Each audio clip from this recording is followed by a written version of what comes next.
안녕하십니까. 국민에게 보고하다 김태호입니다. 오늘은 조국 일가 수사 잘 풀릴 수밖에 없는 이유, 이러한 소재로 방송을 하겠습니다.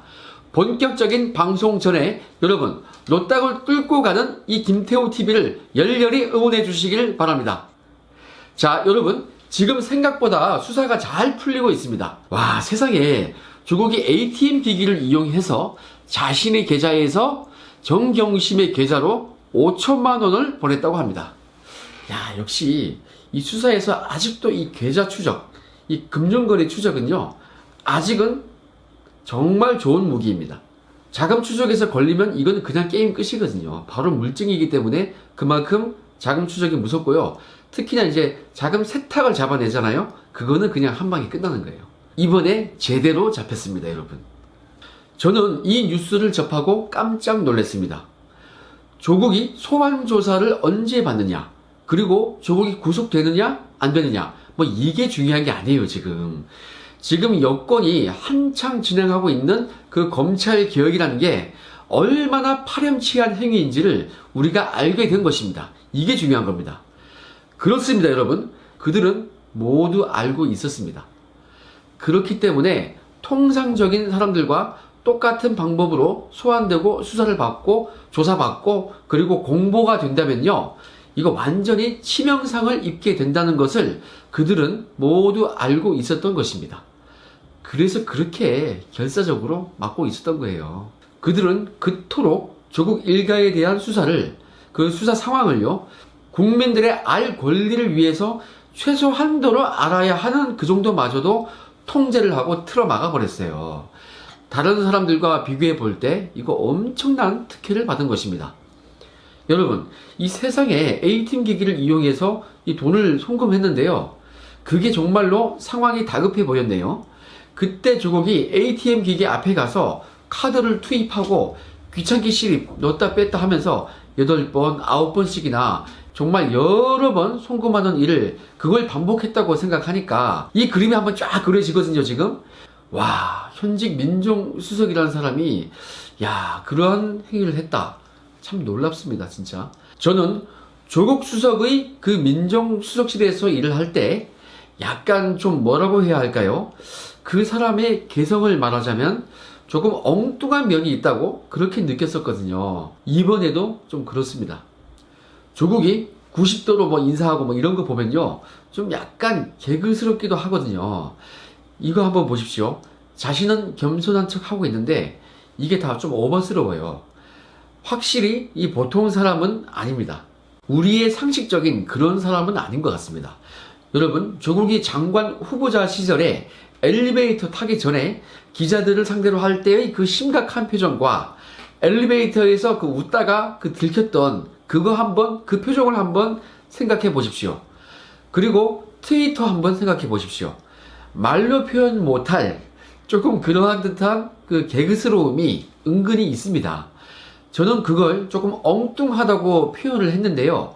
어떠십니까? 그리고 저는 조국 민정수석 시절에 100수십 건의 보고를 했는데요. 한마디로 그것을 최종 결재권자가 어떻게 처리했는지, 그리고 어떻게 조치를 했는지, 그것을 제가 1년 넘게 봐왔지 않습니까? 16개월 동안. 그래서 저는 조국에 대해서 너무 잘 알고 있습니다. 그러하기 때문에 저는 조국이 장관 후보자 말이 나왔을 때부터 가장 처음에 제가 얘기를 했습니다. 조국이 법무부 장관이 되어야 한다. 뭐 그렇게 얘기를 했고, 그런 영상도 제가 업로드 했지 않습니까? 여러분 다 보셨죠? 그리고 계속 잘 나가는 자리로 가야 한다. 제가 그런 얘기도 했습니다. 여러분, 이제는 제가 왜 그런 말을 했는지 이해하십니까? 윤석열 총장님에 대해서도 제가 말씀을 드렸는데요. 결국에는 시간이 지나고 나면 저의 말을 대부분 이제는 이해하시지 않습니까? 여러분, 이게 뭐냐면요, 결국에는 사람을 보는 눈입니다. 저는 이번 사건들을 보면서 제가 여러 가지 예상을 한 것이 대부분 맞았던 것이 뭐냐면요, 화두였던 조국과 윤석열 총장님의 그 휘하에서 제가 일을 했었기 때문입니다. 통상 조국만 조금 알든지 아니면 윤석열 총장님과 조금 연이 있던지 뭐 둘 중에 하나인데요. 저는 이 두 가지 상황을 모두 경험한 유일한 사람이 아니었나, 그렇게 생각이 됩니다. 그러니까 제가 경험했던 것이 아주 유니크한 그러한 상황일 수밖에 없었습니다. 저는 평생 검찰에서 사람을 소환해서 조사하는 그런 일을 해왔습니다. 그리고 정보 업무를 할 때에는요, 사람을 밤낮으로 만나면서 그 사람을 대하는 그러한 일을 해왔습니다. 사람을 상대하는 일을 했던 것이고, 그것도 그냥 상대한 것이 아니고요, 그 만나는 사람들로부터 이야기하기 싫은 무언가를 끄집어내는 그러한 정보를 취득하는 그런 일을 전문적으로 해왔기 때문입니다. 그리고 그 일을 매우 열심히 창의적으로 하기 위해서 노력을 많이 했습니다. 그러다 보니 그때 했던 그 일들이 지금 이 유튜브 방송을 하는 데 있어서 이렇게 큰 도움이 되고 있네요. 역시 열심히 노력해서 얻은 거, 정직하게 땀을 흘려서 노력해서 얻은 것이 진정한 내 소유이며 그것이 어디 가지가 않습니다. 그래서 여러분, 저는 어릴 적부터 제가 가진 모토가 하나 있었습니다. 최근 국회에서 열린 토크 콘서트에 참석했을 때에도 제가 이 얘기를 했던 건데요. 자신이 한 만큼만 받자. 딱 이겁니다. 내가 만약 100만큼만 일을 했다면 딱 100만큼만 받는 것이 행복하다고 저는 생각했습니다. 더 받아도 안 되고 덜 받아도 안 됩니다. 왜 그렇습니까? 내가 100만큼 일을 했는데 50만큼을 받으면요, 일단 부당하지 않습니까? 매번 열심히 일을 했는데 매번 그런 결과가 나온다면 누가 일을 열심히 하겠습니까? 그런 사회는 하방으로 주가가 빠지는 그러한 상황입니다. 반대로 내가 100만큼만 일을 했는데 200을 받는다? 이것도 저는 불행하다고 생각을 했습니다. 왜 그런지 아십니까? 그렇게 되면 200만큼의 노력을 하지 않고도 계속 200을 얻기를, 그런 것을 원할 수밖에 없는 것이 인간의 속성이기 때문입니다. 그런 버릇이 처음에 들어버리면요, 그 사람은 결국 노력을 안 하기 때문에 결국에는 도태될 수밖에 없습니다. 거기서 끝인 것입니다. 아니, 누가 평생 200을 주겠습니까? 100만큼 일한 사람한테 누가 평생 그렇게 그 인생을 200만큼 보장을 해줍니까? 그것은 요행이고 일시적일 수밖에 없는 것입니다. 그래서 100만큼 일하고도 200을 받는다? 이거 불행한 것입니다. 그게 습관이 됐다면 정말 불행한 것입니다. 자, 여러분, 그래서 결국 한 만큼만, 딱 그만큼만 돌려받는다는 것이 매우 중요하고 행복한 것입니다. 더 받고 싶으면요, 그만큼 더 땅을 파면 되는 거예요. 더 땀을 흘리면 되는 거거든요. 더 일 많이 하면 되는데 그게 뭐가 어렵습니까? 다시 강조드리지만 자신이 노력한 만큼만 받는 사회가 되길, 그것을 저는 원합니다. 그래야 그 사회가 건전하고 발전을 할 수 있습니다.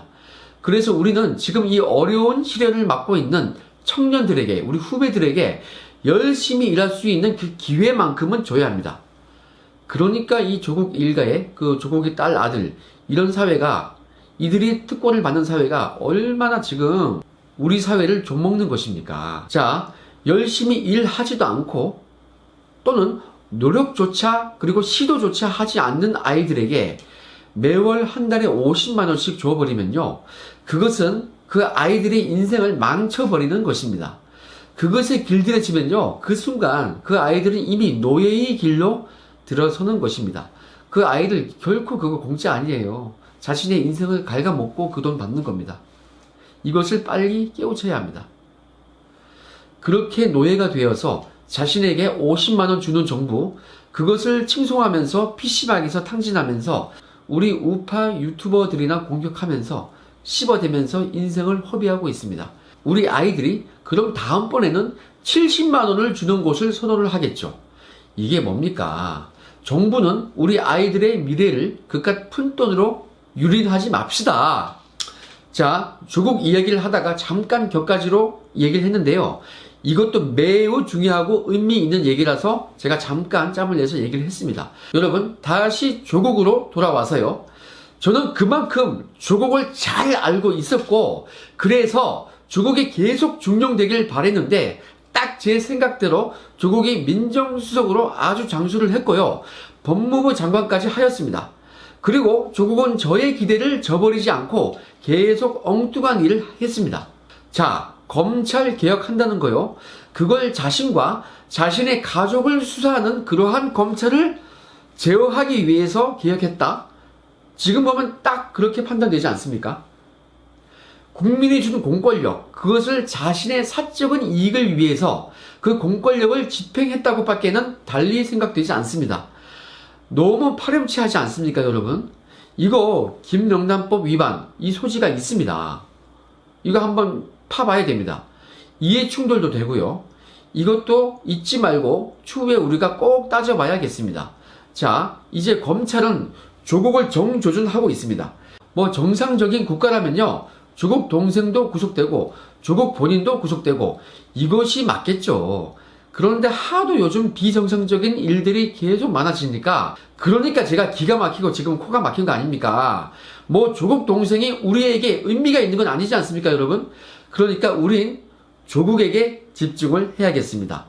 여러분, 조국이 자신의 계좌에서 정경심의 계좌로 5천만 원을 송금했고, 정경심이 그날 2차 전지업체 WFM 주식을 차명으로 구입하였다고 하죠. 언론에 나왔죠. 시가 7천만 원짜리 주식을 30%나 싸게 5천만 원에 매입했다고 합니다. 그것도 무려 장외에서 거래해서 그렇게 매입을 했다고 합니다. 여러분, 일반인이 상장된 주식을 장외에서 30% 싸게 매입할 수 있습니까? 그것은 있을 수가 없는 일이죠. 분명히 이거는 뇌물수수 혐의가 있습니다. 무엇보다 조국이 5천만 원을 송금했다는 것은, 만약 그 5천만 원이 WFM 주식 매입에 활용이 되었다면은 조국은 그것을 알고 있었다는 증거 아니겠습니까? 그것이 사실이면요, 이거 딱 구속각입니다. 아무튼 이것이 수사 결과 사실로 확정이 된다면, 그렇다면요, 제가 말씀드린 대로 검찰의 압승을 넘어서 KO 승리, 너가웃 승리까지 되는 것입니다. 여러분, 오늘의 방송 소재, 조국 수사 잘 풀릴 수밖에 없는 이유, 그 결론은 무엇입니까? 바로 조국의 엉뚱함, 그 문제 있는 그 판단력, 바로 그것입니다. 그것 때문에 조적조로 불리는 트위터, 엉뚱한 청문회나 기자회견에서의 그 해명, 이번에 ATM 기기 송금까지요, 조국 스스로가 수사를 받을 흔적을 많이 남겼습니다. 또 있습니다. 자택 압수수색을 받는데 담당 검사에게 전화상으로 자신이 장관이라면서 신속하게 압수수색을 진행하라고 그렇게 지시한 것이 있지 않습니까? 여러분, 이러한 조국의 엉뚱함 때문에 구속되는 그러한 날이 오길 기대하면서, 속히 오길 기대하면서요, 그리고 우리 크게 웃는 날을 기대하면서 오늘 방송은 여기까지 하겠습니다. 날씨가 쌀쌀하니 여러분 두꺼운 옷을 입고 외출하시길 바랍니다. 즐거운 하루 되십시오. 감사합니다.